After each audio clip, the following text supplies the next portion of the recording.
With the cost of certain produce poised to go down as a result of the latest cutback in pump fuel prices, the price of the most versatile and cheapest protein in the market is set to climb down due to a third syndrome outbreak, and even higher once the extreme precipitation of La Nina pours over the country. Our Joshua Garcia tells us more on egg prices bound to surge. With the arrival of La Nina in the country, its impact on agricultural products, particularly eggs, could be way more than expected. According to the Philippine Egg Board Association, the third quarter syndrome or disease outbreak period is already being experienced. Ang direct effect po nito ay mortalities, number one. Pangalawa po is pagbaba po ng production in terms of eggs.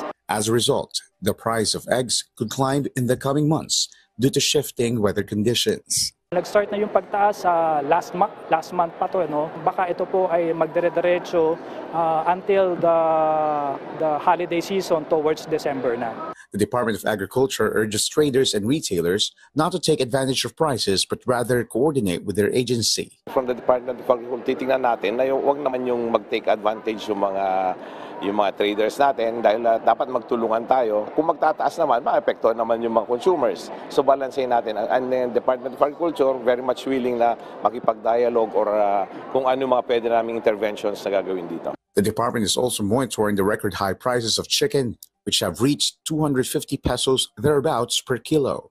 According to the DA, this is due to production costs, importing of feed additives, and disease outbreaks in poultry farms.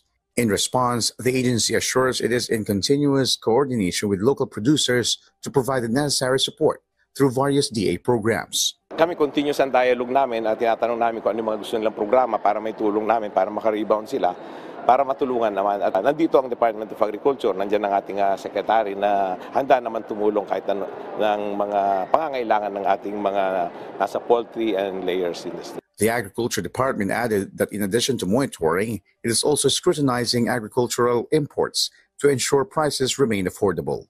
Josh Garcia from the National TV Network for a new and better Philippines.